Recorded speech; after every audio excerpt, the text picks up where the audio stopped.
as outras políticas e programas às quais as cidades podem aderir para receber financiamento também, mas coisas que são importantes de dizer é que a captação ponderada, que é o cadastro de usuários nos sistemas de saúde, ele é calculado, claro, com base no número de pessoas cadastradas e que está sob a responsabilidade das equipes, e que esse cadastro, que esse incentivo financeiro, ele considera fatores de ajustes que são a vulnerabilidade socioeconômica, tanto do território quanto das pessoas que moram nele, o perfil de idade da população e como o município é classificado no IBGE. Então, se ele é classificado como um município rural, um município urbano, ou um município de tipologia chamada de rural adjacente. Então, cada cidade tem uma classificação diferente e vai ser remunerada com pesos adicionais, de acordo com a sua tipologia. Pode seguir. Bom, entrando agora efetivamente nos indicadores de saúde, né?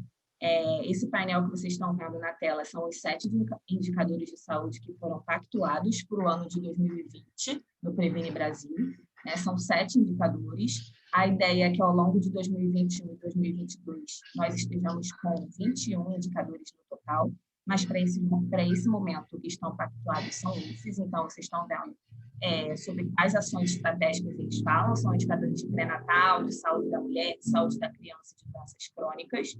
A gente tem um parâmetro de cada um deles, e parâmetro seria o que o Ministério da Saúde considera como ideal de ser avaliado, né? Então, é a nossa meta ideal, nosso alcance ideal.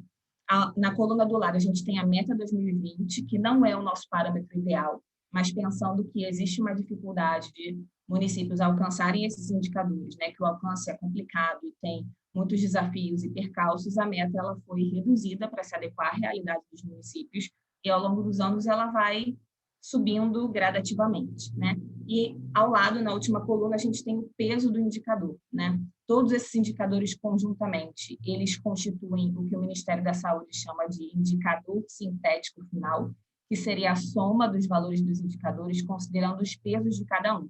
Então, vocês podem ver que tem indicador que tem peso 1 e tem indicador que tem peso 2. Isso significa que os que têm peso maior valem um pouco mais para constituir a nota final dos indicadores.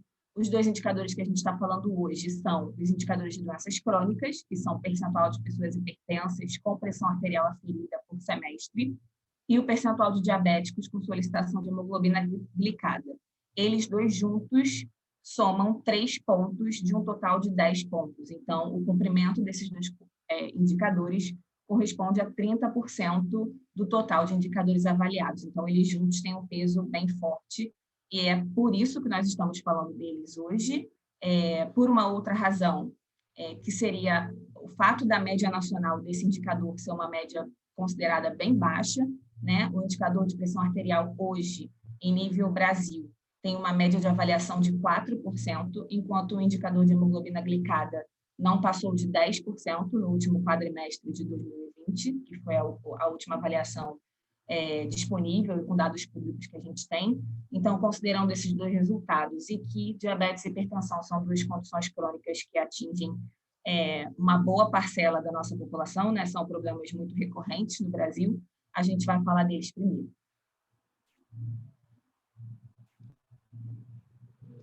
Estamos fazendo primeira pausa para dúvidas. Alguém tem alguma dúvida?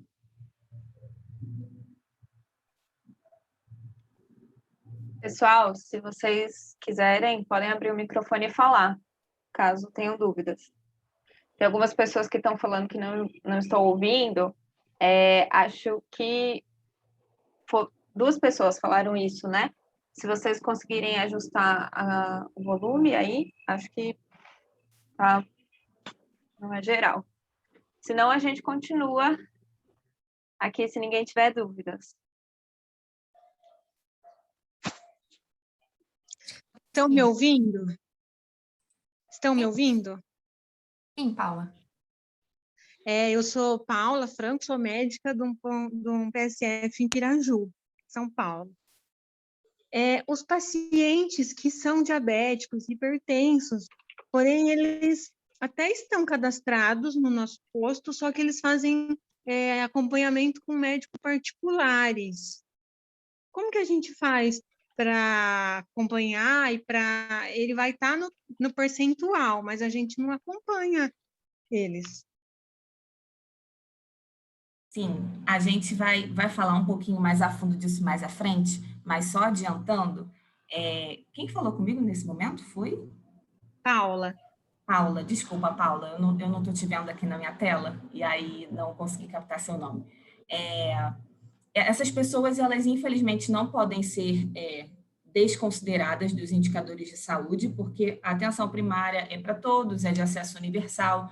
Então, por mais que algumas pessoas, que é uma parcela, na verdade, em nível de Brasil, uma parcela pequena da população, né, que tem acesso à saúde suplementar, à saúde privada, é uma parcela pequena da população e, ainda que eles sejam acompanhados por outros serviços de saúde, eles não podem ser retirados da contagem de cálculo do Ministério da Saúde, porque eles ainda são de responsabilidade da saúde pública, né? Então, considerando também que a gente tem uma meta hoje, né, para esses dois indicadores, que é de 50%, e que a população que depende do SUS no Brasil é um total de 70%, mesmo que a gente não acompanhe todas as pessoas que estão buscando a saúde suplementar, a gente ainda conseguiria cumprir os indicadores de saúde. Então, existem outros problemas, outros desafios que a gente encontra para não cumprir os indicadores, mas digamos que, ainda que a gente não alcançasse todas essas pessoas, ainda seria possível atingir a meta do indicador. Então, só respondendo, essas pessoas não são responsáveis, né? Não são responsáveis por fazer com que a gente não cumpra a meta, e, infelizmente, a gente não pode nem desconsiderar e nem deixar de acompanhar e fazer busca ativa dessas pessoas, porque se elas fazem parte do território das equipes de saúde, elas precisam ser visitadas, acompanhadas pelo médico, enfermeiro, agente comunitário e tudo mais. Então, infelizmente, não tem como desvencilhar essas informações e essas pessoas que não frequentam ativamente as unidades de saúde. Tá bom. Pessoal, só para a gente respeitar o nosso tempo aqui, Edneia e Mário estão com a mão levantada, a gente vai fazer 2 perguntas, porque aí a gente vai ter outras pausas, tá bom? Aí a gente vai, por favor, vamos seguir assim, levantando a mão, a gente vai chamando. tá bom. Edneia e Mário, podem falar, se vocês tiverem dúvidas.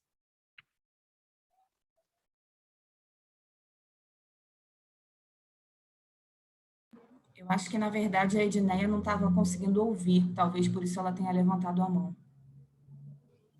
Foi a pessoa que mandou mensagem.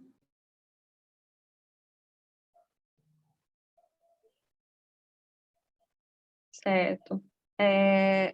Não sei se você consegue aumentar um pouquinho o seu microfone, acho que se não, conectem to áudio, não sei se ela vai falar.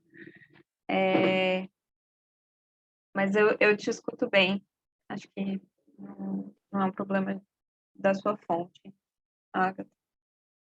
Bom, vou passar.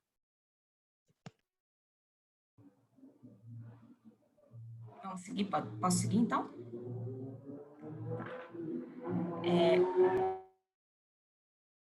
Desculpa, gente, fechei meu áudio novamente. Infelizmente, eu moro num lugar bem barulhento e pode estar atrapalhando aí a escuta.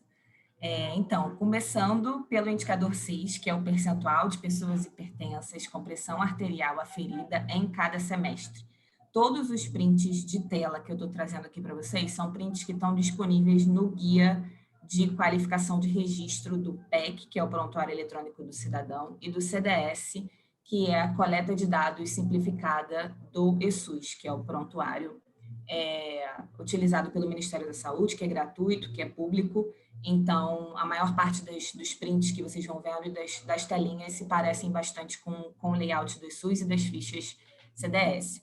Então, esse primeiro indicador, como vocês podem ver, a metodologia de cálculo dele é número de hipertensos com pressão arterial aferida semestralmente nos últimos 12 meses.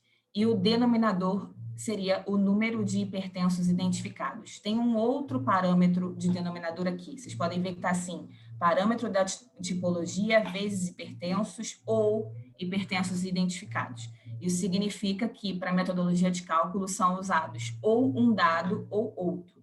Número de hipertensos identificados seriam o número de hipertensos que a unidade tem cadastrada, que a unidade de saúde, que a equipe de saúde tem cadastrada. E a outra metodologia de cálculo que está em paralelo, na verdade, seria a tipologia... Estou vendo muitas perguntas aqui. Ah, tá. Seria o cálculo usando a tipologia do município e o parâmetro de cadastro do município, pelo quantitativo de hipertensos que foi contabilizado no último PNS, que foi realizado em 2013. Então, mais para frente eu vou falar um pouquinho mais disso. A PNS, desculpa, a Pesquisa Nacional de Saúde. Eu vou falar um pouquinho disso mais para frente, mas só adiantando, quem registra as informações referentes ao acompanhamento de pressão arterial em hipertensos é sempre o médico, o enfermeiro, ou o técnico ou o auxiliar de enfermagem. Se algum outro profissional de saúde realizar a aferição de pressão arterial, essa aferição ela não é contabilizada para o indicador de saúde, porque esse indicador depende que no registro dessa informação, esse registro esteja vinculado a um código de ocupação do médico, do enfermeiro ou do técnico. Então, se qualquer outro profissional realizar esse registro, essa informação ela não vai ser contabilizada, precisa ser por um desses três. Como observação, eu trouxe aqui para vocês até um printzinho de tela da última notícia que saiu do programa Saúde com a Gente, que é um programa que está entrando em vigor agora, que já está com inscrições abertas do governo federal, do Ministério da Saúde, onde agentes comunitários vão poder aderir a uma capacitação para aferição de pressão arterial e também para outras atividades na atenção primária. Então, como esse processo está acontecendo, é possível que mais para frente, em algum momento, os agentes comunitários de saúde estejam habilitados para fazer a aferição de pressão arterial e pode ser que eles façam parte desse registro e da habilitação para o cumprimento de indicadores. Então, em algum dia, a gente pode incluir os agentes comunitários e o registro da aferição por eles cumprindo o indicador. Mas, por enquanto, nesse momento, ainda não é a realidade, portanto, médicos, enfermeiros e técnicos registram essa informação. Agatha, vou te pedir licença um pouquinho, só para falar aqui no diagnóstico de preenchimento que a gente fez com vocês, essa dúvida na ficha, né? 75% das pessoas tinham consciência que médico, enfermeiro ou técnico poderia preencher. No PEC, isso já é mais difuso. Só nem metade das pessoas preencheram a opção profissional acima com nível técnico superior, né? Então, vamos entrar agora, acho que nos registros. Desculpa, vou voltar.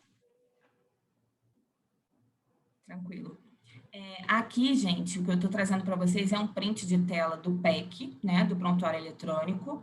Talvez ele não esteja muito fiel à realidade de hoje, porque esses prints foram tirados do manual do PEC, né, e ele pode não estar tão atualizado quanto a versão que vocês têm, vocês usam, mas provavelmente está parecido, né. Aqui tem uma folha de rosto de um atendimento de um usuário realizado por médico e enfermeiro, né, e a gente tem um bloco que é o registro clínico orientado por problemas, que é mais conhecido pelo pessoal que realiza atendimentos como SOAP ou SOAP, que é o subjetivo, objetivo, avaliação e plano.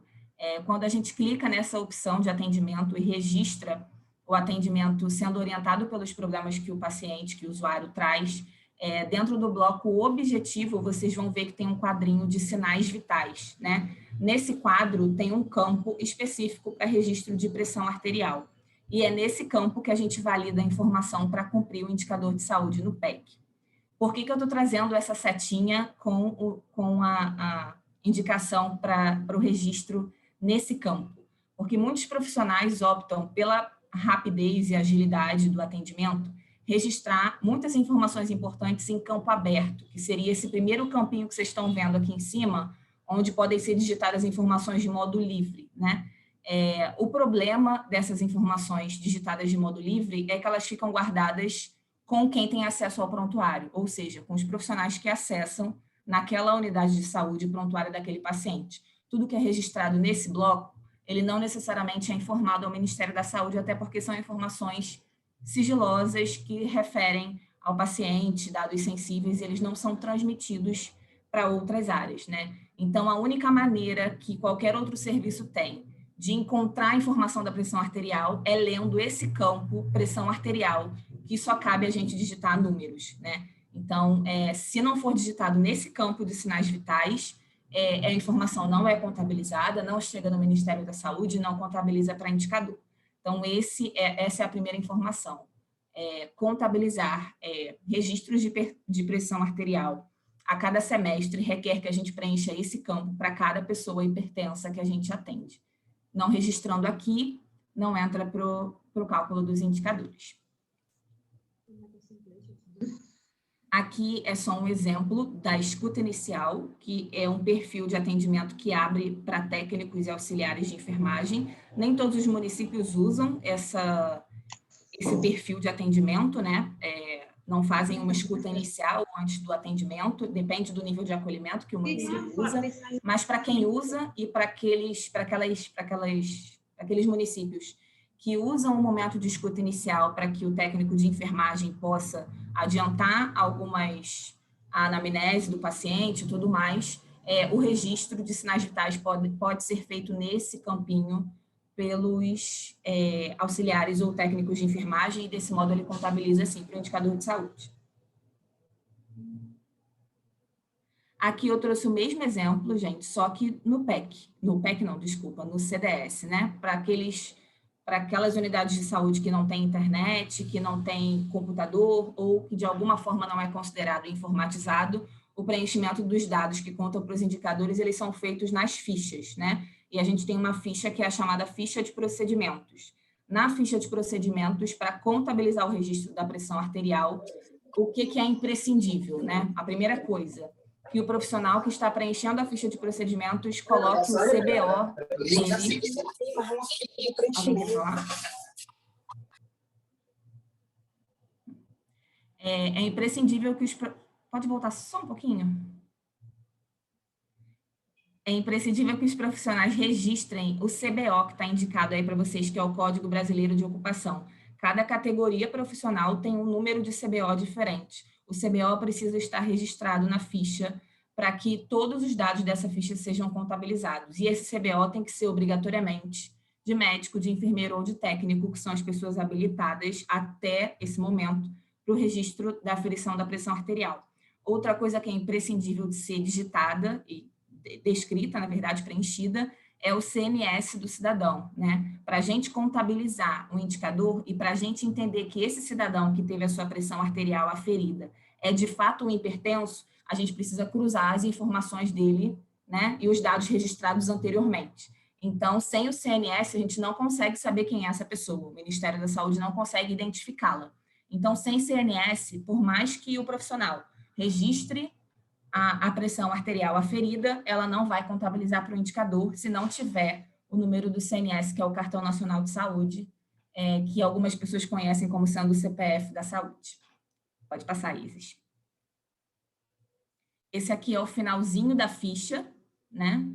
Da mesma ficha de procedimentos. A parte de baixo dela tem um campo chamado Código SIGTAP, que é uma lista, uma tabela de codificações específicas para procedimentos de saúde. Então, também é nessa ficha que a gente busca o código referente à aferição de pressão arterial e coloca nesse campo. Sem esse código, sem o código de pressão arterial, não é possível registrar que foi aferida a pressão arterial. Pode passar. O denominador, né, que é a estimativa de quantas pessoas hipertensas a gente tem no território, né? O nosso numerador é o número de pessoas com pressão arterial efetivamente aferida, e o nosso denominador, né, que é o que está abaixo da fração, é quantos diabéticos o território tem, quantos diabéticos a equipe de saúde, o posto de saúde tem. Então, para contabilizar o número de hipertensos, no momento do atendimento, né, no momento da conduta clínica, quando o profissional, quando o médico ou enfermeiro entende que aquela pessoa que está sendo atendida é hipertensa, é necessário registrar no bloco avaliação, que fica no mesmo campo do SOAP, né? É necessário registrar nesse bloco algum CID, algum código de diagnóstico ou algum CIAP2 referente à hipertensão arterial. Existem vários códigos possíveis para ser digitado nesse campo. No caso do PEC, a gente não precisa saber esses códigos de cabeça. Uma vez que a gente digite qualquer coisa que seja parecida com a palavra hipertensão, só da gente digitar hiper, já aparece uma sugestão de CIAP2 ou de CID relacionado à hipertensão arterial. Então, basta que o profissional faça a leitura dos códigos e dos diagnósticos possíveis, escolha um e habilite essa função. Uma vez que esse campo esteja registrado, o usuário, o paciente, é considerado como hipertenso e já contabiliza para o denominador do indicador. Então, esse é o denominador informado. É o número que o Ministério da Saúde contabiliza como tendo sido informado pelas equipes de saúde sobre quantos hipertensos existem no território.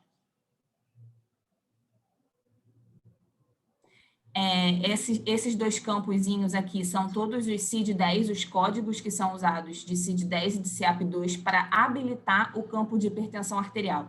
Então, são todos os códigos possíveis para considerar um usuário como hipertenso, né? Para quem usa PEC, não é necessário tomar notas de nenhuma dessas informações, porque elas são habilitadas só pela sugestão de texto, né? Mas para quem usa a internet, para quem usa CDS, é importante ter essas informações e depois vocês podem consultar na apresentação. Aqui é a lista de problemas e condições que aparece na folha de rosto do usuário quando a gente vai atender ele. Por que eu estou mostrando essa lista de problemas e condições?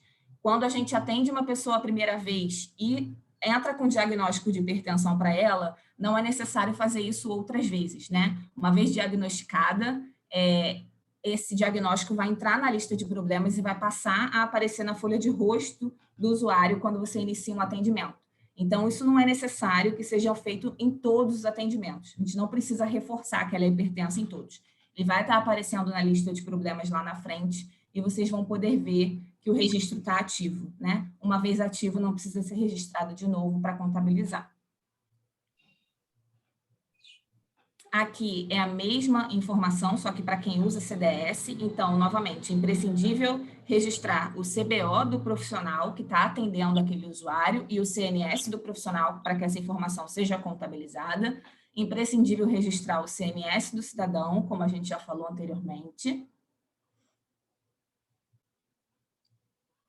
E imprescindível registrar no campo problema ou condição o CID-10 ou o CIAP2 relacionado à hipertensão arterial, ou marcar o campo rápido de hipertensão. As fichas mais atualizadas, né, de atendimento individual, elas têm esse campo que vocês estão vendo com a setinha chamada hipertensão. Então, basta marcar esse campo para que a pessoa seja considerada como hipertensa. Caso não seja feito dessa forma, vocês podem escolher um CID ou um CIAP correspondente e fazer a digitação nesse campo que aparece mais abaixo na ficha. Mas existe o campo rápido para facilitar o preenchimento, para que ninguém precise gravar os códigos. Então, é preferível que a gente só marque lá a opção de hipertensão arterial para validar a informação. Aqui, novamente, eu trouxe os CIDs e os CIAPs, que são identificados como para pessoas hipertensas, só um lembrete. E aqui são informações sobre o denominador estimado, né?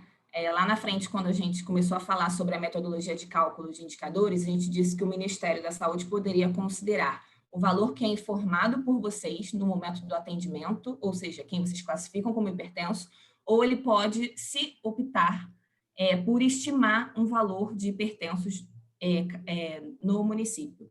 Por que o Ministério da Saúde faz isso? Porque se você, por um acaso, na sua cidade tem, vamos supor, estou falando um número baixo hipotético aqui, vamos supor que você tenha 10 pessoas com hipertensão no seu município, mas por uma falha de processo qualquer, você só encontrou 5 dessas pessoas e as outras 5 nunca estiveram na unidade, nunca foram cadastradas, não são conhecidas pelo território, então você vai informar que você tem 5 pessoas hipertensas, mas na verdade elas são 10. Então, quando o Ministério da Saúde entende que o número que você informa no registro de atendimento é um número que é muito diferente ou muito menor do que as estimativas que foram feitas por eles consultando dados públicos, eles usam os dados públicos para determinar o denominador. Então, na prática, o que é feito? Se observa o número do denominador que foi informado pelo município e se observa os dados da última pesquisa nacional de saúde, que foi realizada lá atrás, em 2013. O número que é maior é o número que é considerado para o indicador. Essa opção pode parecer injusta para algumas pessoas, né? Porque se a gente só teve acesso àquele número de pessoas hipertensas, deveria ser esse número a ser contabilizado. Mas, na prática, isso significa que outras pessoas hipertensas estão no território, podem ter a sua doença crônica agravada e, por algum motivo, elas não foram encontradas, né? Então, por esse motivo, o Ministério escolhe o número maior para considerar o denominador. Observações importantes a respeito do cálculo do indicador. Foi como a gente já falou anteriormente, né? O CNS do usuário precisa estar vinculado. Para quem usa PEC, o CNS vai estar vinculado no momento do cadastro, né? Para cadastrar aquele usuário no serviço, você precisa do CPF, ele vai buscar na base do CadSUS e vai trazer o CNS para você. Para quem usa CDS, é muito importante registrar o CNS vinculado do usuário e também o CNS do profissional lá no cabeçalho da ficha. Sem essas informações individualizadas, é impossível identificar se aquela pressão que foi aferida pertence de fato a uma pessoa que é hipertensa. Então, esse dado se perde na hora de transmitir a informação para o Ministério da Saúde. Por isso, ela é imprescindível. A segunda coisa que é muito importante a pressão arterial, ela precisa ser registrada por quem afere, né? O prontuário é sigiloso, né? Só quem está atendendo e consultando aquele usuário é que pode fazer os registros naquele perfil de atendimento. Então, quem está logado no perfil, quem está atendendo o usuário é quem registra a aferição de pressão arterial. Não é possível que outros profissionais façam a aferição e entreguem resultados ou transmitam resultados para ser registrados, né? Como a gente já tinha falado, o parâmetro desse indicador é 90%, esse é o parâmetro ideal, a meta de 2020 é 50%, e esse indicador ele é cumulativo dentro de 12 meses. O que isso significa? Que eu estou contabilizando pressão arterial aferida de pessoas nos últimos 12 meses. A cada mês, eu puxo dados dos 12 meses anteriores, né? Então, no mês seguinte, eu só vou puxar os 12 meses anteriores à competência avaliada. O indicador ele é sempre calculado assim, considerando todos os registros feitos no último ano apenas. Dados mais para trás não são contabilizados. E a outra coisa importante da gente trazer o indicador, quando vocês olham os resultados desses indicadores nas plataformas do Ministério, no e-gestor, no painel de atenção primária, eles estão sempre calculados por equipe. Porém, para o monitoramento e para o repasse de recursos financeiros, esse pagamento é realizado por município. Então, todos os dados de todas as equipes são somadas, né? E se gera um resultado só, né? Um percentual só de cumprimento de indicadores, e a partir desse percentual coletivo é que é feito o repasse financeiro. Então, os resultados são por equipe, mas o pagamento é por município.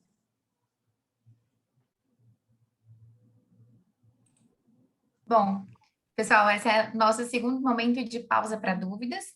Nós temos 3 pessoas inscritas aqui no chat e 3 perguntas. Então, eu vou fazer uma pergunta do chat e chamo uma pessoa que levantou a mão. Pode ser? Então, a primeira pergunta que foi feita aqui foi pelo Paulo Franco. Ah, não, essa já foi respondida, né? Foi Manuela de Simões, do município de Simões. Ela coloca aqui, Ágata, foi-nos repassado em outras reuniões que o preenchimento da aferição da PA realizado pelo técnico ou auxiliar de enfermagem não conta para o indicador.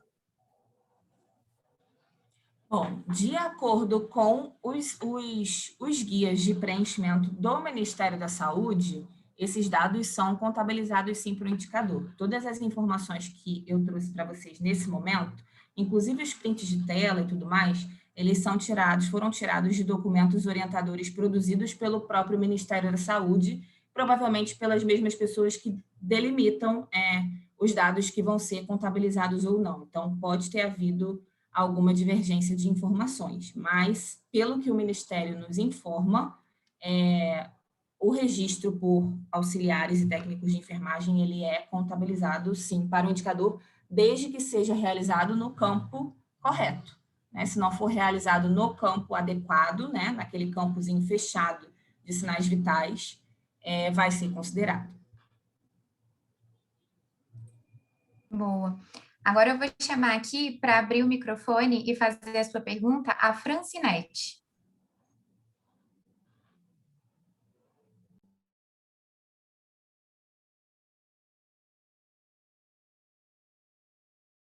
Francinete, você nos ouve? Senão eu passo para a próxima pergunta. Está fechado o seu microfone, Francinete.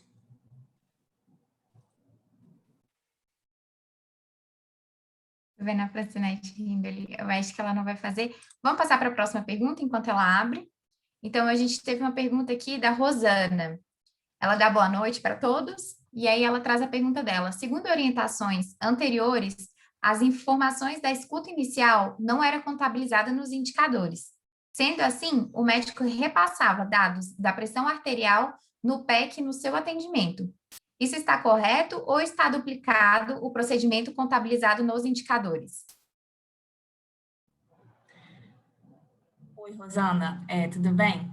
A orientação correta é que, como a gente já falou anteriormente, né, que o registro seja feito pelo profissional que está aferindo. Então, não é considerada pelo Ministério da Saúde a conduta mais adequada que um profissional faça a aferição e o outro profissional faça o registro. E como eu já falei anteriormente, a informação de que o registro pode ser feito pelo técnico de enfermagem é uma informação que está nos guias de preenchimento do Previne Brasil, produzidos pelo Ministério da Saúde. Então, eu acho que a gente pode levar isso como encaminhamento dessa reunião, que é conferir essa informação e repassar novamente para vocês, uma vez que tenha sido confirmada, mas pelo que consta nos registros, pode ser feita pelo técnico e auxiliar de enfermagem. E como o técnico e auxiliar não tem um perfil de atendimento próprio, né? Ele não atende o usuário diretamente, ele só teria o campo da escuta inicial para fazer esse registro, eu acredito que esse campo seja, sim, contabilizado no cálculo dos indicadores, porque, sendo de outra forma, o técnico não teria como fazer o registro do dado. Bom, a próxima pessoa que levantou a mão para fazer uma pergunta foi a Ana Mara. Ana Mara, pode fazer a sua pergunta. Boa noite. Olha, eu sou enfermeira da ESF Centro Rural de Piraju, e sempre que a gente fala de indicadores, a gente fala realmente de marcar, de computar essa aferição ou algum atendimento.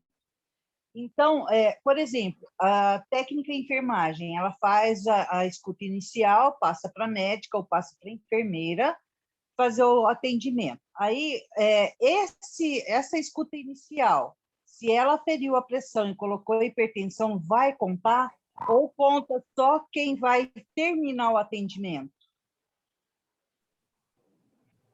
Não, o que acontece? O registro da pressão arterial, ele é um registro livre que pode ser realizado para qualquer pessoa, mas o indicador de saúde, ele está tratando só do registro da pressão arterial para aquelas pessoas que são hipertensas. Então, depende de que em algum momento aquela pessoa que teve a pressão arterial aferida tenha sido diagnosticada com hipertensão no sistema, seja um prontuário eletrônico, seja uma ficha CDS. Então, ou naquele momento do atendimento, ele precisa passar por uma consulta de médico e enfermeiro e ser, de fato, diagnosticado com registro de CID ou de CIAP por hipertensão, ou depende que ele já tenha vindo à unidade em alguma vez anterior e que esse registro já tenha acontecido. Então, se, por exemplo, você está recebendo um usuário pela primeira vez, né, e está registrando a pressão arterial dele, e ele nunca esteve na unidade, o ideal é que ele passe por uma consulta, seja avaliado, e que o médico ou enfermeiro responsável possa fazer o diagnóstico de hipertensão, se houver. Dessa forma, vai ser contabilizado, mas feito uma vez, não precisa ser repetido e não precisa ser registrado novamente que ele é hipertenso. Basta uma vez para contabilizar no sistema. Grata, você respondeu o que eu queria. Bom, a gente tem aqui a próxima pergunta, então. Foi uma pergunta da Areta, ela que coloca dentista, mas aí a gente vai colocar para profissionais de nível superior aí, não enfermeiro e não médico, que atender um paciente hipertenso e aferir essa pressão irá contar para o indicador? Bom, pelos manuais do Ministério, o registro só é confirmado a partir do médico, do enfermeiro e do técnico de enfermagem. Eu acredito e confio que os dentistas têm total habilitação para fazer aferição de pressão arterial e que talvez seria uma sugestão para a gente levar, né? Mas, nesse momento, como o registro ele é vinculado ao CBO do profissional e o CBO do dentista tem uma codificação diferente, muito provavelmente, se aquele registro for realizado pelo dentista, ele provavelmente não vai subir no conjunto de informações que o Ministério utiliza para fazer o cálculo, né? Então, é uma informação super relevante, né? Que, inclusive, faz parte do processo de trabalho das atribuições do profissional dentista, mas, infelizmente, de acordo com o Ministério, não está sendo ainda contabilizado. Boa. Nós temos outra pergunta aqui da Juliana, de Piraju, e aí ela pergunta: o hipertenso que não estiver cadastrado na unidade, mas ainda assim ele passa em consulta e verifica a pressão arterial, ele será dado? Eu não entendi o final da pergunta. Se ele passa por uma consulta e verifica a pressão... Deixa eu só mutar aqui. A pergunta é, se o hipertenso ele não está cadastrado, então não é um paciente cadastrado na unidade em uma equipe de saúde, mas ainda assim, ele passa lá na unidade e vai aferir a pressão dele, a arterial. Ele é contabilizado para o indicador? Precisa que tenha sido feito o registro de que ele é hipertenso com o código de CID ou de CEAP2. Então, quando a gente abrir a folha de rosto do usuário no momento do atendimento, verificar se nos problemas e condições se tem um registro de que ele é hipertenso lá. Se houver registro, essa informação vai ser contabilizada. Se não houver, vai ser desconsiderada. Mas, independente do usuário ser cadastrado anteriormente ou não, no momento em que ele entra na unidade, ele pode ser atendido, vai ser vinculado o CNS dele, vai ser registrado o atendimento em prontuário. Então, se todas as informações estiverem direitinhas, vai contabilizar para o indicador de todo modo. A gente tem aqui a última, vamos passar para a última pessoa que levantou a mão, foi a Gleisiane. Gleisiane, pode abrir seu microfone. Boa noite, eu sou de Curral Novo. Tu já até me respondeu essa pergunta, na verdade. Porque eu estava na dúvida, assim, em relação, quando a gente vai fazer o atendimento do hipertenso e do diabético, a primeira vez, a gente coloca, né, clica lá no quadrinho que vai inserir ele na lista e problema de condição ativa, né, porque se você não fizer isso, ele não vai ficar como ativo. Depois que eu coloco ele como ativo, nas consultas subsequentes, eu não preciso mais colocar nesse quadrinho como ativo, né? Eu só coloco o CIAP e aí pronto, já contabiliza, né? Só não posso esquecer de colocar o CIAP, não é isso? Para que o sistema compreenda a pessoa como diabética, não precisa ser necessariamente um CID, pode ser um CID ou pode ser um CIAP. Então, uma vez que ele já esteja com o registro de problemas hipertensão ativa, você pode registrar como CIAP o acompanhamento do hipertenso, você pode registrar qualquer CIAP que você considere válido no momento da sua conduta, e isso vai contabilizar, porque qualquer CIAP, qualquer CID que esteja vinculado ao diagnóstico de hipertensão, ele é reconhecido pelo sistema e a pessoa automaticamente é contabilizada como hipertensa. A minha dúvida era só essa, porque eu estava na dúvida se toda vez eu tinha que primeiro clicar no quadrinho para entrar como ativo, mas não, se eu já coloquei ele como ativo na primeira consulta, eu só vou colocar o CIAP, não preciso mais ficar colocando ele como ativo, não é isso? Perfeito, se já está ativo no sistema, não precisa fazer um novo diagnóstico. Ótimo, obrigada. A gente tem a última pergunta agora de quem mandou no chat, e aí nós vamos dar início, vamos dar prosseguimento à apresentação, é da Niédia. Ela pergunta: em relação a uma visita domiciliar no PEC, mesmo compartilhada, tem que ser colocada pelo médico e pela enfermeira para contar para os dois profissionais, ou apenas passando por um profissional já conta para os dois? Em nível de produção, vai contar para os dois profissionais, né? Quando você faz um registro da consulta compartilhada, os 2 CNS dos profissionais estão vinculados, os 2 CBOs estão vinculados, então, para nível de produção, vai contar como sendo produção dos 2 profissionais de maneira separada, né? Para nível do indicador, não importa, na verdade, quantas vezes você registra a pressão arterial, porque a importância do indicador é que ele seja realizado pelo menos uma vez a cada semestre, né? Mas o ideal é que a gente faça isso toda vez que a gente tiver contato com o usuário para, de fato, acompanhar a doença crônica que ele tem, né? Então, o fato de você registrar 2 vezes ou registrar uma vez só, isso não é um problema. O ideal é que um desses profissionais seja sempre médico ou enfermeiro, para que a informação contabilize para o indicador. Então, se você for de uma equipe multiprofissional, como eu, por exemplo, que sou nutricionista, se eu quiser fazer esse tipo de registro, ele vai ficar guardado comigo no meu momento de atendimento, mas ele não vai ser transmitido. Então, precisa que um médico e um enfermeiro façam o registro também. Vamos dar prosseguimento, então? Isis, você pode passar para o próximo slide?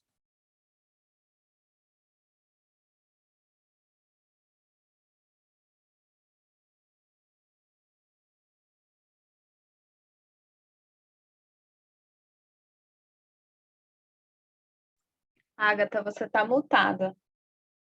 Agora que eu vi que eu estou mutada. Falei demais e ninguém ouviu. Mas o que eu estava falando era que nesse slide a gente tem algumas orientações de como fazer para melhorar o indicador de pressão arterial, e a gente tem um slide igual a esse também falando sobre acompanhamento de pessoas diabéticas. Mas todas essas informações estão disponíveis num documento orientador que eu coloquei o link no final desses slides aqui. Então, todo mundo pode consultar na íntegra se quiser. Mas só para a gente passar um panorama, né? Ações para melhorar esse indicador seriam manter o acompanhamento nominal das pessoas que têm hipertensão e estão cadastradas na unidade de saúde. Então, ter um relatório com as pessoas consideradas hipertensas. Esse relatório ele pode ser extraído dentro do ESUS, e a gente vai mostrar para vocês. Criar um fluxo para propiciar o monitoramento da pressão arterial, né, dos usuários de unidades de saúde da família, de unidades básicas de saúde, para que essas pessoas tenham um hábito, né, construam um hábito de monitorar a sua pressão arterial e retornem para a unidade de saúde. Agendar consultas de acompanhamento, e esse agendamento não deve ser feito só para o médico, mas também para o enfermeiro da equipe, porque ambos podem acompanhar esse usuário e essa condição, resguardadas, claro, as diferenças de atuação, as atribuições de cada um dos profissionais, mas os 2 profissionais são plenamente habilitados para o acompanhamento, né? Orientar o cidadão com hipertensão sobre qual a importância de fazer a consulta de acompanhamento e flexibilizar a agenda sem realizar reservas específicas de períodos para que esse público seja atendido. Na prática, o que isso significa? Não estabelecer turnos específicos para atender pessoas com hipertensão, né? As pessoas têm dificuldades, muitas vezes, de comparecer à unidade por questões de trabalho ou outras questões, e a partir do momento que a gente fecha a agenda e diz para um usuário que ele só pode ser atendido em determinado momento, para determinada condição, a tendência é que essa pessoa não volte e a gente perca o acompanhamento dela. Então, o ideal é que a gente não feche a agenda. Pode seguir. Aqui tem um print de tela dos relatórios operacionais do ESUS. Um deles é o relatório de risco cardiovascular. Nesse relatório, vocês vão poder observar todas as pessoas hipertensas e diabéticas cadastradas no território de vocês. Então, eu estou falando desse indicador e do próximo também, tá? Puxando esse relatório, vocês vão ter uma lista nominal das pessoas com hipertensão e diabetes. Então, caso vocês necessitem fazer busca ativa dessas pessoas e vincular agentes comunitários, fazer visitas domiciliares, né, buscar essas pessoas que não comparecem à unidade, vocês vão conseguir fazer extraindo esse relatório que fica na aba PEC, relatórios operacionais. Aí vocês vão selecionar relatório operacional de risco cardiovascular e olhar a listinha lá com as pessoas diagnosticadas com hipertensão e diabetes. Pode seguir. Aqui é só um exemplo dos CIDs e dos CIAPs que são considerados para trazer uma pessoa para dentro desse relatório. Então, o sistema, quando ele monta o relatório de risco cardiovascular, ele considera esses CIDs e esses CIAPs que estão na tela para trazer as pessoas para dentro desse relatório. Então, só para vocês terem uma ideia de quem está fazendo parte dele e quem não está. Pode seguir.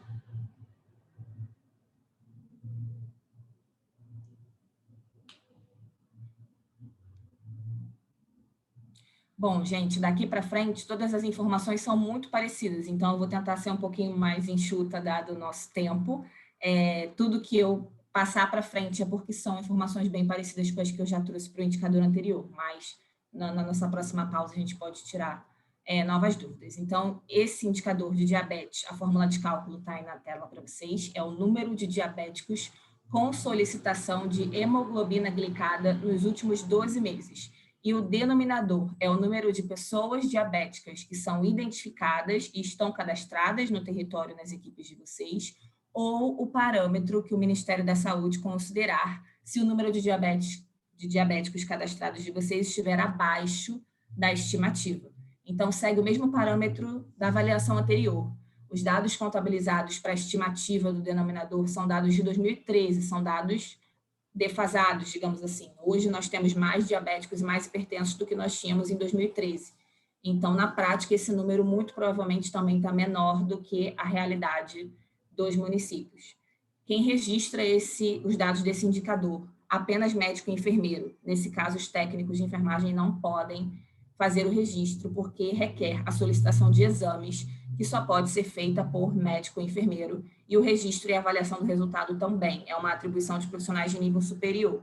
Nesse sentido, o técnico de enfermagem e o auxiliar de enfermagem não podem participar da construção do indicador. Pode seguir.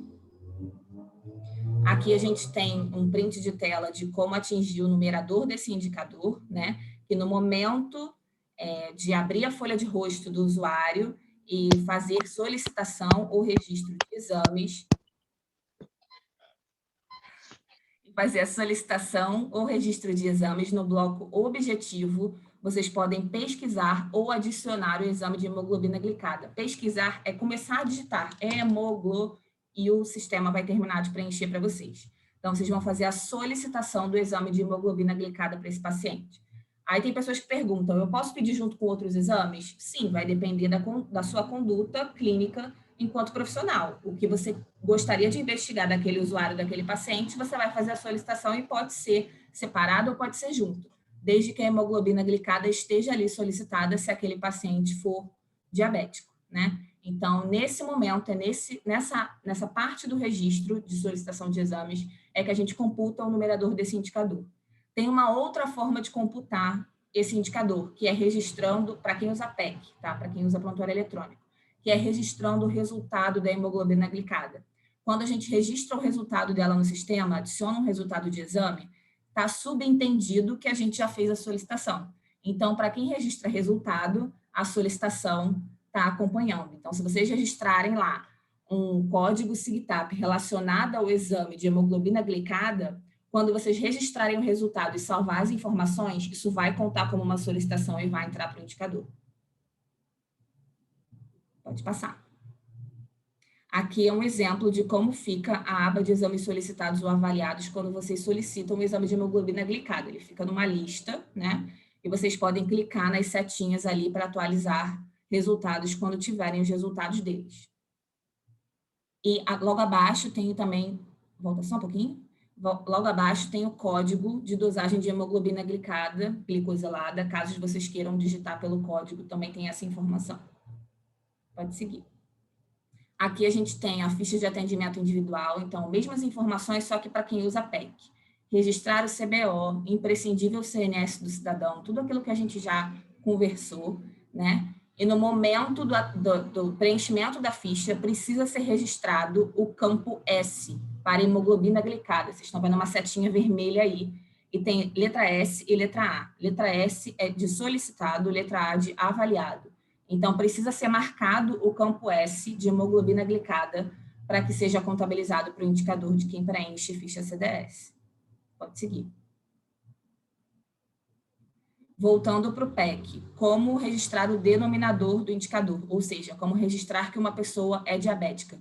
Do mesmo jeito que a gente faz com hipertenso, só que usando os CIDs e CIAPs relacionados a diabetes, que são esses que estão listados para vocês aí no slide. Então, no mesmo bloco de avaliação, no campo de problemas ou condições detectadas, vocês vão encontrar o código mais adequado de diabetes e registrar. Gente, desculpa novamente pelo barulho. vocês vão registrar um CIAP2 ou um CID-10 relacionados a diabetes. Começando a digitar DIA, já aparece alguma coisa relacionada e vocês podem fazer a escolha de qual o melhor código disponível. Agatha, só um minutinho? Pode falar, Isis. É só para deixar claro para quem usa PEC, essa foi uma pergunta que apareceu aqui no nosso inbox. Ali embaixo de notas, né, tem a condição ativa, certo?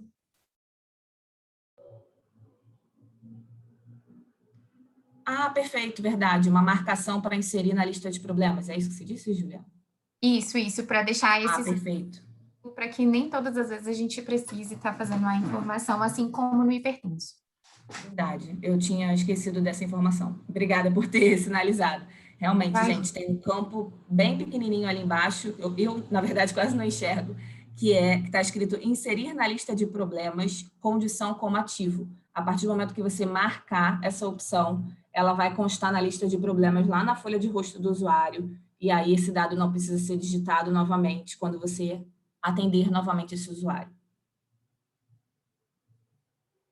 Aqui, para quem registra via CDS, né, sem informatização, a mesma ficha de atendimento individual, os mesmos dados são imprescindíveis, dados de CBO, dados de CNS do profissional, dados de CNS do usuário, e um registro no campo problema, condição avaliada com CID-10 ou CIAP2 relacionado a diabetes, ou o preenchimento do campo rápido. Então, funciona igualzinho para hipertensão, só que nesse caso para diabetes. Então, ou vocês marcam esse campo rápido, ou vocês descrevem, né, preenchem um CID-10 ou um CIAP2, um daqueles que estavam na lista, na ficha de avaliação.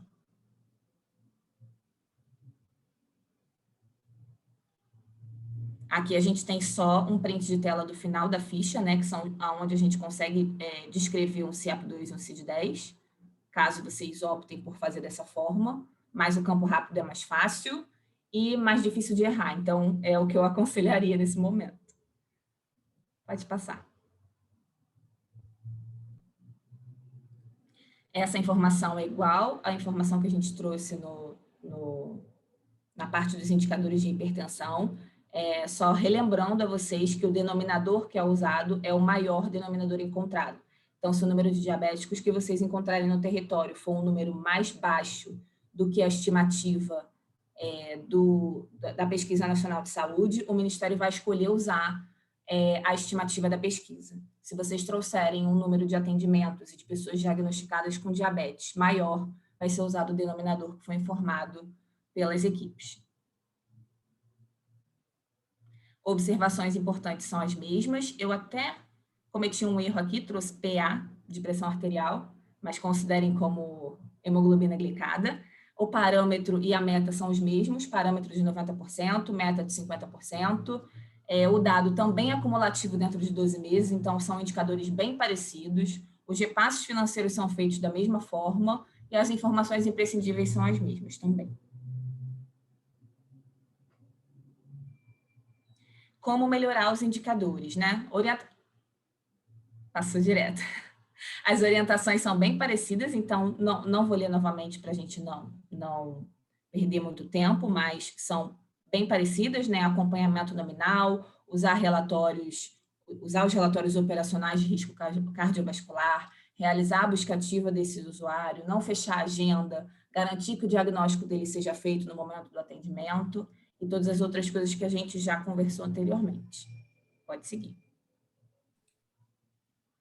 Bom, pessoal, então a gente tem mais um bloco de dúvidas. Apareceram várias aqui no chat, então eu vou abrir para a Ana Mara, que ela havia levantado a mão para fazer uma pergunta. Então, Ana Mara, pode abrir seu microfone e fazer a pergunta para a Agatha? Mais uma vez, eu tenho uma dúvida, né? E, por exemplo, se a doutora solicitou a hemoglobina glicada e eu coloquei, ela não colocou a data de solicitação e nem o exame.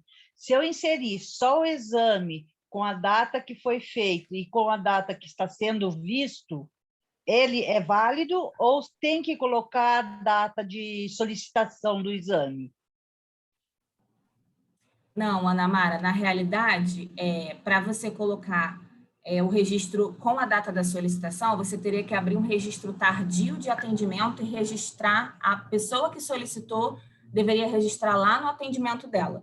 Como é você que vai fazer esse registro? No momento em que você receber o resultado, o ideal é que você entre naquele mesmo bloco e faça o registro do resultado da hemoglobina glicada, e ele vai ser avaliado da mesma forma, e a data que você vai usar é a data em que você viu o resultado e a data que você fez o atendimento. Não precisa mudar e não precisa retornar no passado ou no registro do prontuário anterior. Registrando o resultado, o sistema vai entender que você fez a solicitação anteriormente e vai computar o indicador. Tá, muito obrigada. Bom, a gente teve algumas perguntas aqui no chat. Então, a primeira foi da Viviane. Para o indicador ser contabilizado, ele tem que ser sempre no swap? Sim, tem que ser sempre no swap. No momento em que esses dados são transmitidos para o Ministério da Saúde, muitos deles ficam só em nível local, ou seja, só o município tem acesso a esses dados, só vocês que estão atendendo o paciente, o usuário, têm acesso a esses dados. Se eu tivesse um login do Ministério da Saúde e quisesse olhar o seu atendimento, eu não ia conseguir ver, isso é um dado sigiloso. Então, o Ministério só tem acesso aos dados que estão registrados nesses campos específicos para compor os indicadores. Todo o restante das informações que são registradas, elas pertencem ao usuário e ao profissional que fez o registro, e ninguém mais pode ler. Então, se a gente quiser que contabilize para o indicador, a gente tem que registrar no campo exato que foi destinado para ele, e qualquer outro registro, fica perdido mesmo. Isso. No caso, eu tenho alguma experiência na ponta também, então muitas vezes para a gente dar celeridade no atendimento, a gente coloca os sinais vitais aferidos, resultado de exame, ali no campo subjetivo. Como esse campo subjetivo ele é aberto, o Ministério não tem acesso. Então, para pressão arterial, a gente precisa que ele seja colocado a aferição no campo sinais vitais, e no caso da imunoglobina, no exame solicitado ou no resultado de exame, né? Bom, a gente tem uma pergunta aqui da Niédia. Quem usa PEC pode usar também CDS quando não conseguir fazer o registro tardio até 7 dias? Ainda assim, vai contar para os indicadores? Quem fez a pergunta? Niédia. Niédia, eu estou desatualizada com relação a como funciona, qual o prazo do registro tardio e qual o prazo para o uso do CDS. Eu não tenho uma garantia de que essas informações não foram atualizadas. Então, eu vou te responder conforme a última informação que eu tive, né? Quando o registro tardio ele é tão tardio que não está mais disponível no registro tardio do PEC, a gente registra as informações numa ficha CDS, tem um prazo específico para enviar essas informações. Se o prazo continua sendo 7 dias, eu infelizmente não tenho essa informação no momento. Mas uma coisa que eu posso garantir a gente tem um prazo de envio de dados para o Ministério da Saúde e o prazo de envio é sempre até o 10º dia útil do mês subsequente ao mês do atendimento, né? Então, a gente registra dados de dia 1 até o dia 31 e até o dia 10 do mês seguinte a gente manda aquilo para o Ministério. E o Ministério calcula indicadores de forma quadrimestral. Então, qualquer informação que for enviada em nível complementar, seja registrada no próprio PEC, seja registrada no CDS, ela tem que ser feita para contar como complemento, ela precisa ser feita no prazo de 4 meses. Qualquer prazo além disso, o registro se perde, na verdade. E boa parte desses registros só são computados para fim de produção, ou seja, para a gente saber quantas pessoas você atendeu, né? Para gerar dados de produção. Para indicadores, o ideal é que seja feito no momento do atendimento e que registro tardio só aconteça em situações bem específicas. Então, assim, pode acontecer, mas não é recomendado e também não é a melhor alternativa, né? Porque pode cair no esquecimento, enfim. O registro pode não ser feito da forma correta, a gente pode perder essa informação, então o ideal é fazer, de fato, no momento do atendimento e usando o PEC, que é a maneira mais segura de fazer. A gente tem aqui agora a pergunta da Juliana. Se o usuário estiver vinculado em mais de uma unidade, podemos perder esse indicador? As orientações a respeito de cadastro de usuários, pelo que eu soube, elas mudaram recentemente, né? Então, um profissional, não, desculpa, um usuário pode ser atendido e considerado cadastrado efetivamente em mais de uma unidade. Mas os indicadores são contabilizados para aquela unidade, aquela equipe onde ele tem a maior parte dos atendimentos registrados. Então, se um paciente é atendido esporadicamente numa unidade de saúde e regularmente atendido na outra unidade de saúde, essa que atende ele regularmente é quem tem a posse do dado para o indicador, né? Então, aquela OBS que atende ele de maneira menos frequente não contabiliza a informação. A informação fica com aonde ele frequenta mais vezes, digamos assim. Boa. A gente tem aqui a pergunta do Douglas. E aí, Douglas, se eu não tiver feito a pergunta da forma correta, você pode abrir seu microfone e fazer, tudo bem? Então, a pergunta do Douglas foi: quando um cidadão tem o CNS atualizado para um número com 7, os dados vinculados ao CNS anterior continuam sendo contabilizados? Então, esse é um problema, né, de duplicidades de CNS e tudo mais. A depender, bom, para quem usa PEC, eu acredito que seja mais fácil fazer essa unificação, né, de CNS. Também não estou atualizada dessa versão mais nova do PEC que permite fazer isso, mas na dúvida, né, como eu não tenho essa certeza se os dados vinculados no CNS anterior são contabilizados ou não, o ideal é que o cadastro do usuário seja unificado, né? Que a gente consiga, no próprio sistema, no próprio PEC, unificar os CNS e fazer aqueles 2, 3 registros de CNS virarem um só. No momento em que a gente faz isso no sistema, todas as informações são consolidadas. Então, nada do que é feito em 2 CNS distintos fica perdido. Acho que talvez essa seja a maneira mais segura de garantir que a gente não perca informações. Então, ir até o cadastro do usuário, ver se ele tem um cadastro duplicado e fazer essa unificação dos dados no PEC. Nessa linha, é a nossa última pergunta, também vai bem de encontro à pergunta do Douglas, foi a pergunta da Natália. Em relação ao cadastro do cidadão duplicado, cadastro iniciado com 8 e o outro com 7, isso ocorre com frequência. É contabilizado ou será perdido? A mesma resposta vale para as duas pessoas, né? O ideal é que a gente localize os cadastros dos pacientes e faça essa unificação, né? Ela já está liberada no sistema para quem usa PEC, né? Para quem usa CDS, é necessário que o município acesse a base do CadSUS para fazer a unificação dos CNS. Isso é muito comum, né? Pessoas que não se lembram do seu CNS e são atendidas várias vezes, e a cada vez que é atendido gera um CNS novo, então o ideal é procurar essa pessoa e unificar os CNS dela para que esses dados sejam todos consolidados e a gente não perca nenhuma informação que é imprescindível, inclusive para acompanhar, né, o atendimento e fazer o cuidado da forma mais adequada. Então, o ideal é que a unidade, que as equipes tenham por hábito fazer essa unificação de cadastros para que essa informação não seja perdida. Podemos passar, então? A gente tem uma pergunta aqui, na verdade, a última, da Natália. O atendimento compartilhado, se o último profissional não finalizar o atendimento, não contabiliza nada? O profissional que não finalizar o atendimento não está fazendo o registro dele próprio e não está contabilizando a própria produção. O que foi registrado pelo profissional que finalizou está sendo contabilizado. Então, agora finalizamos.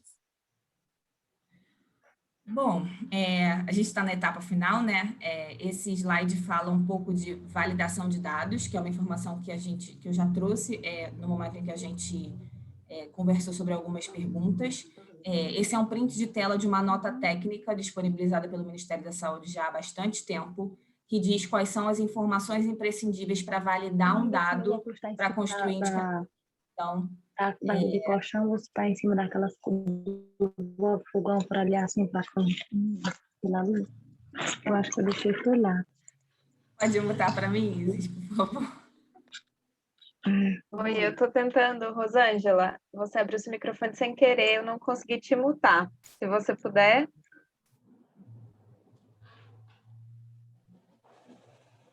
Foi, acho que foi. Você me calou também. Tudo Foi. certo. Aqui a gente tem os motivos pelos quais um registro pode ser invalidado. Isso aqui vale principalmente para quem usa CDS, porque as informações são registradas à mão, né? E passadas para o computador também, em nível de digitação, de olhar o papel e digitar. E nesse momento, alguma coisa pode ser perdida ou pode ser registrada de forma incorreta. Então, é mais fácil de errar quando a gente usa CDS do que quando a gente usa PEC. Então, coisas que são importantes. Primeiro, são avaliadas as duplicidades de registro. Então, todo registro igual que é enviado 2 vezes, a duplicidade é rejeitada. A gente perde toda essa informação? Não. Se ela foi enviada 2 vezes, apenas a duplicidade é rejeitada. Mas o primeiro dado que foi computado, ele é considerado. Então, se você mandar dados duplicados, as duplicidades vão sendo desconsideradas e vai tudo ser contabilizado uma vez só.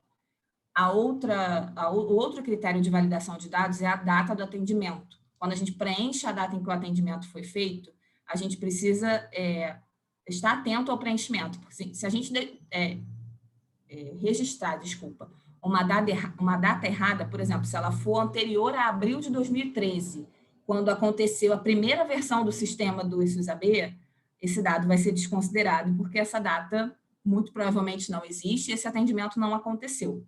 Né? Se essa data registrada não é anterior à data de envio, esse dado também é rejeitado. Por exemplo, você enviou dados dia 19 de maio e você diz que o atendimento aconteceu dia 19 de junho. Esse dado precisa ser desconsiderado porque essa data não aconteceu ainda. Então, a data informada precisa ser anterior à data do envio das informações. Tá? E a última coisa que é importante são as validações de informações de profissionais, de equipes e de estabelecimentos. Quando a gente preenche ficha CDS, a gente preenche geralmente o CNES da unidade, o número do IME da unidade, que é o Identificador Nacional de Equipes, a gente preenche o CNS do profissional, CNS de usuários, dados de CBO, que é o Cadastro Brasileiro de Ocupações. Essas informações precisam ser conferidas e registradas da maneira correta, porque qualquer um desses erros vão invalidar as fichas de atendimento. Para quem trabalha com CDS, isso é muito importante, porque às vezes numa ficha de procedimentos você atende mais de 10 pessoas, você registra mais de 10 atendimentos. Então, se você digita um CBO errado nessa ficha, você não está perdendo um atendimento, você está perdendo mais de 10, né? Então, esse preenchimento precisa ser muito minucioso e avaliado com bastante cautela, porque uma perda nunca é uma perda única, é uma perda de uma ficha com muitos registros e isso impacta diretamente no cumprimento dos indicadores. Pode seguir, Isis. Esse slide fala dos prazos de envio. Eu estou com um problema para ver o final da tela aqui, então não consigo ver o número da portaria para informar vocês. Mas é uma portaria que institui prazos de envio de produção para a atenção primária do Ministério da Saúde. Então, ela está falando que as competências do CISAB correspondem respectivamente ao período compreendido entre o primeiro dia útil de cada mês, ou seja, cada envio mensal que é feito é um envio mensal que corresponde aos atendimentos que aconteceram do dia 1 até o dia 30 ou dia 31 do mês, né? O envio, ele precisa acontecer até o 10º dia útil subsequente à competência avaliada. Então, se eu estou avaliando dados do dia 1 até 30 de maio, esses dados têm que subir para o Ministério da Saúde até o 10º dia útil de junho, né? Qualquer coisa diferente disso pode resultar em invalidação de informação, né? E para fins de complementação de dados enviados anteriormente ou para regularizar o envio da produção, ou se por algum problema o envio da produção não foi feito pelos profissionais administrativos, profissionais das secretarias de saúde, não terem sido enviadas no prazo correto, as secretarias elas podem enviar esses dados com até 4 meses de atraso, mas isso prejudica a avaliação dos indicadores, né? Então, o ideal é que isso não aconteça, que aconteça no prazo correto, que é até o 10º dia útil do mês subsequente. Pode seguir. Esse é um quadrinho, gente, que eu peguei da última portaria do Ministério falando sobre prazos de envio, que é essa mesma portaria que está referenciada na tela para vocês. Ela descreve exatamente a data limite para o envio da produção. Então, tem dias que o 10º dia útil acaba caindo no fim de semana. Quando isso acontece, o prazo se estende para no primeiro dia útil após. Então, aqui a gente tem as datas exatas para o envio da produção para o Ministério da Saúde, e a depender de quem vai fazer esse envio, né, quem é o profissional que vai fazer, é importante compartilhar com essas pessoas para que as informações e os indicadores não sejam perdidos, né? Quando a gente perde dados no prazo de envio, a gente está perdendo dados de um mês inteiro. Então, é importante salvar essa informação ou consultar a portaria. Pode seguir.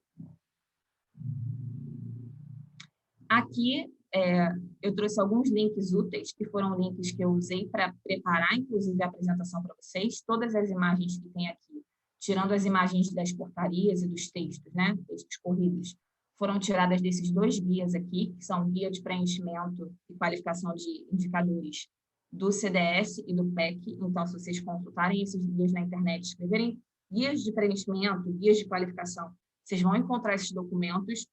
Nesses documentos tem a descrição de tudo que foi falado aqui, de como preencher cada campo do indicador e como garantir que eles estejam considerados como avaliados. A gente tem um documento orientador que ensina, né, orienta equipes de saúde como elas podem melhorar os indicadores de desempenho. Então, aqueles slides sobre como melhorar as informações foram trazidas desse documento orientador. Trouxe aqui também o manual do ESUS APS, né? Nesse manual, nesse site, vocês vão encontrar o manual tanto do PEC quanto do CDS, com muitos prints de tela lá, caso vocês queiram consultar. E, por último, a nota técnica que fala sobre indicadores de pagamento por desempenho do programa Previne Brasil. Então, essa nota fala de todos os critérios avaliados, de todos os valores, de todas as metodologias de cálculo, de todas as coisas mais burocráticas que são necessárias de se saber no momento de calcular o financiamento, o valor a ser recebido por cada município e tudo mais. Bom, esse vai ser nosso último bloco de perguntas, tá, pessoal? Pelo avançado da nossa hora, eu vou chamar 2 pessoas que estão com a mão levantada. A Juliana Marques queria fazer uma pergunta, pode abrir seu microfone. Oi, boa noite. O que eu queria perguntar, lá naquele relatório de cardiovascular, às vezes está escrito assim, autodeclarado, que eu acredito que seja quando o agente de saúde faz o cadastro, e sim e não. O que significa isso? Ou um tracinho. Na verdade, o que eu tenho que fazer para regularizar isso daí? Essa é uma dúvida. A outra dúvida é a seguinte, por exemplo, o paciente ele vai na unidade por qualquer outro motivo, ele já está ativo lá como hipertenso e diabético, eu vou lançar a pressão dele, porque eu verifico a pressão em todos os atendimentos. Ele já vai contabilizar como para o Ministério?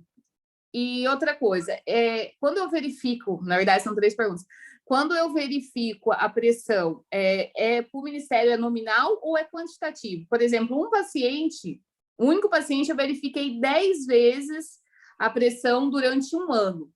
Ele entra uma vez só para o Ministério? Como que funciona isso?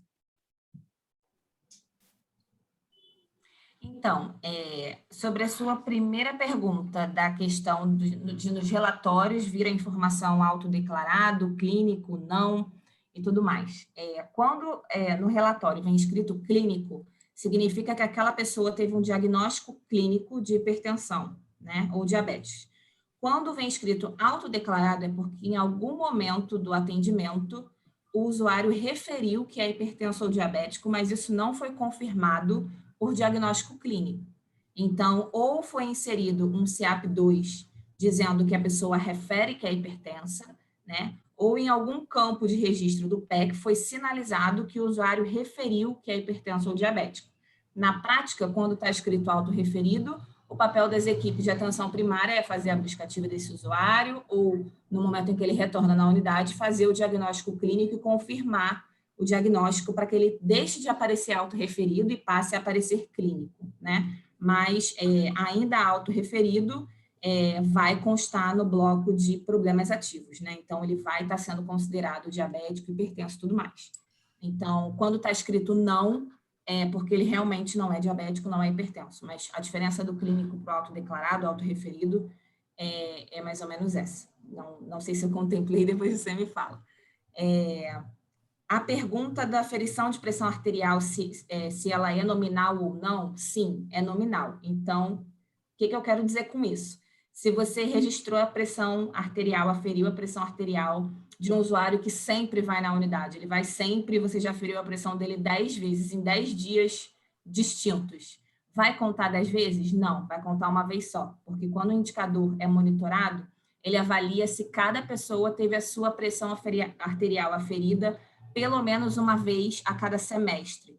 Então, isso é avaliado por pessoa. É por isso que no momento do atendimento a gente precisa tanto registrar a pressão arterial quanto indicar que ela é hipertensa, porque essa informação é cruzada por nome. Então, não dá para a gente, por exemplo, ter 10 hipertensos e aferir a pressão de pessoas que não são hipertensas e considerar o indicador como cumprido, né? É necessário que as pessoas avaliadas sejam de fato as hipertensas e que cada uma delas tenha um registro por semestre. Então, o fato da gente ter mais atendimentos com pessoas específicas, que frequentam mais a unidade e tudo mais, isso, infelizmente, não contribui para melhorar o indicador.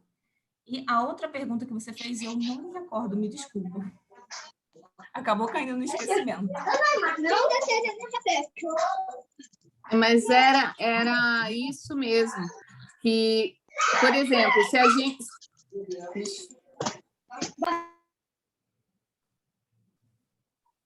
Pronto, consegui mudar, gente. Não, era isso mesmo, porque se eu colocasse lá ativo, eu não preciso mais colocar que ele é hipertenso diabético. Então, já vai contabilizar uma vez só, depois eu não preciso colocar mais mesmo. Legal. Se está no registro da condição ativa, não precisa colocar novamente. Mas só lembrando o tópico que a Juliana trouxe, que é importante, né? Marcar naquele checkzinho embaixo da avaliação, que a gente quer que essa informação conste, na folha de rosto do atendimento do PEC, né? Deixa eu só fazer outra pergunta. Por exemplo, quando eu lanço 2 CIDs, os 2 CIDs contabilizam?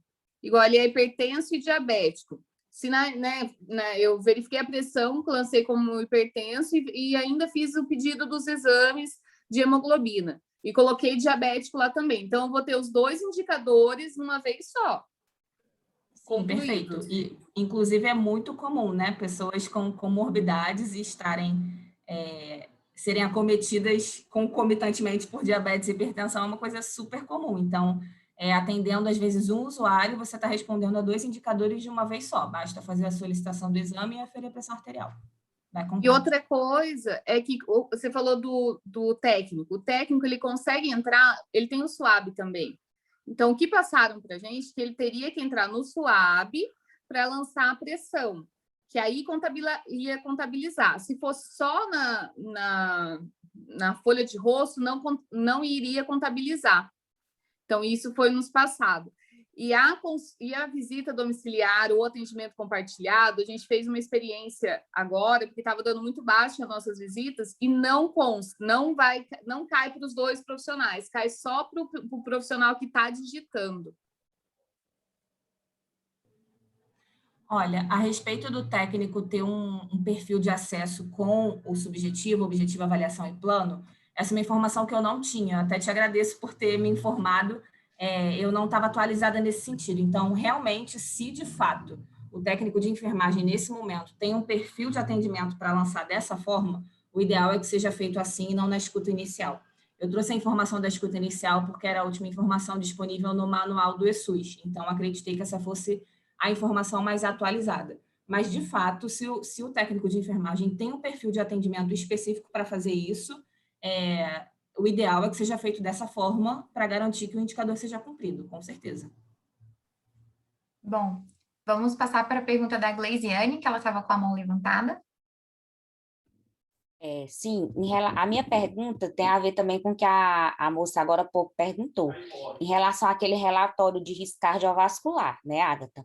Que lá tinha aquela questão do autorreferido, né? Aí o que era que eu estava vendo aqui? No caso, se é um paciente que ele não toma medicação, que ele não é hipertenso, não é diabético, no caso nós temos que tirar, né? Esse autorreferido, porque senão ele vai contar como se fosse diabético ou hipertenso, e na verdade não está sendo acompanhado porque não é.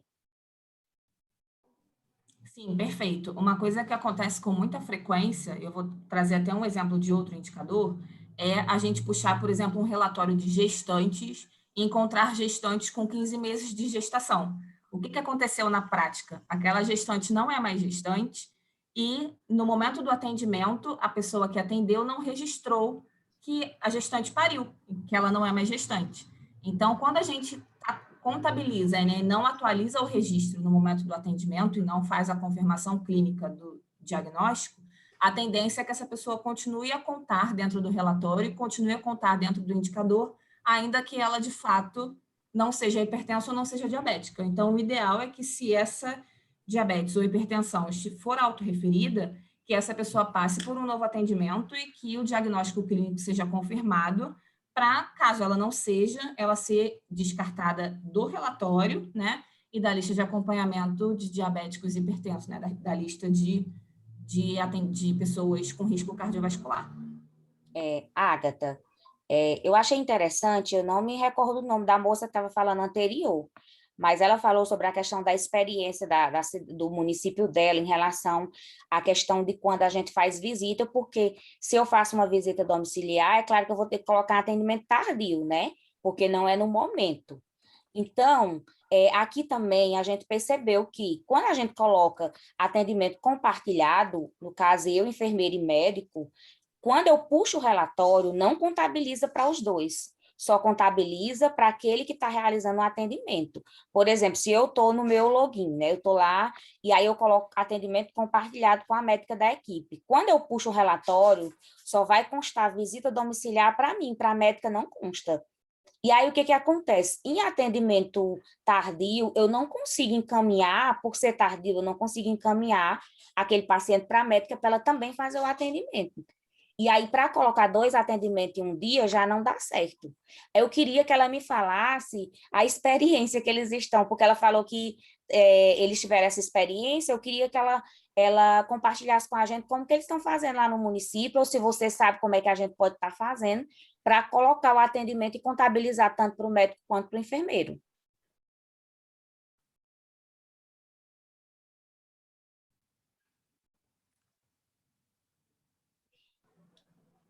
A pessoa que trouxe a informação, será que ela está aí para conversar?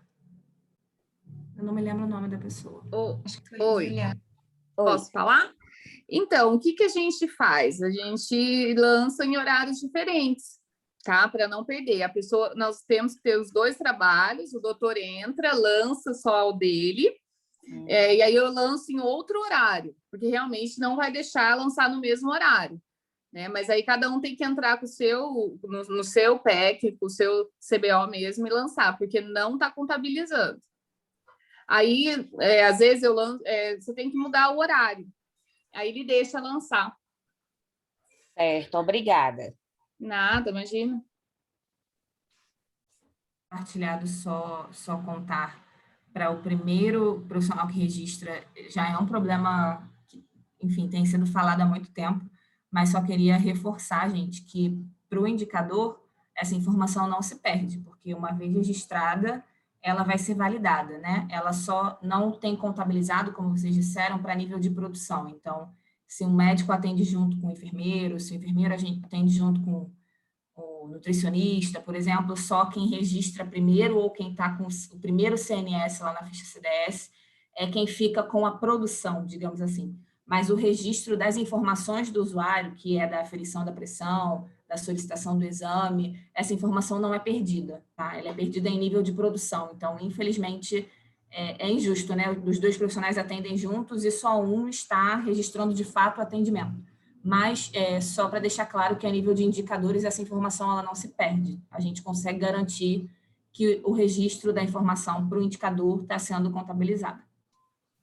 Ágata, só mais uma coisa. Em relação a essa questão do estimado, sabe? Do número estimado que eles dão, do denominador estimado.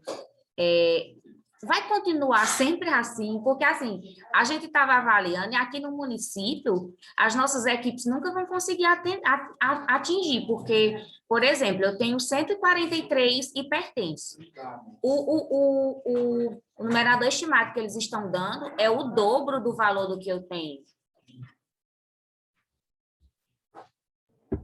Olha, eu não sei, não posso te garantir essa informação, se vai sempre continuar assim. Acredito que em algum momento a metodologia de cálculo pode ser sim reavaliada, até porque a gente pode, enfim, ter novas pesquisas de saúde, novas informações que possam trazer um dado mais atualizado, mas eu acredito que sempre vai haver um denominador estimado, porque se a gente for pensar do ponto de vista, por exemplo, fraudulento para indicadores, digamos assim. Para eu dizer que aferir a pressão de todas as minhas pessoas hipertensas, é só eu dizer que eu não tenho hipertensos. E aí o indicador vai dar 100%. Então, o Ministério da Saúde precisa de uma forma alternativa de estimar a quantidade de hipertensos e diabéticos que existem no território. Senão, a gente pode simplesmente não cadastrar as pessoas, não diagnosticar as pessoas, e o indicador vai ficar bom sempre. Então, para isso não acontecer e para incentivar o cadastramento, existe essa alternativa do denominador estimado, ou seja, enquanto a gente não alcança um patamar de cadastro que o Ministério da Saúde considera como adequado, ele fica usando uma alternativa com outro valor de denominador para fazer o cálculo. Se realmente reflete a realidade, eu acho que para alguns municípios sim, para outros não, de fato é uma informação defasada, mas eu não tenho informações de quando isso vai ser atualizado, nem para qual estimativa vai ser atualizado. Bom, pessoal, Agatha, nós agradecemos muito a sua participação. Acredito que para todos foi um momento muito rico. Você trouxe a explicação para várias questões aí que eu tenho certeza que era uma aflição aí para muitos coordenadores de equipe, aí, muitos enfermeiros de equipe. Então, mais uma vez, muito obrigada pela sua parceria juntamente com o IEPS, com nós da Impulso, o Instituto Votorantim. Pessoal, a lista de presença, ela está aqui no chat. Nós pedimos que todos assinem a lista, porque assinando vocês vão receber tanto o link do evento gravado, quanto os materiais disponibilizados pela Agatha e essa apresentação, tá bom? Sendo assim, nós encerramos a nossa primeira oficina de indicadores do Previne Brasil, de hipertensão e diabetes. Agradecemos muito a presença de todos vocês. E já dando um spoiler, em breve teremos outras oficinas. Então, já fica aí na ideia de todos vocês. Muito obrigada pela confiança e nos vemos em breve. Boa noite.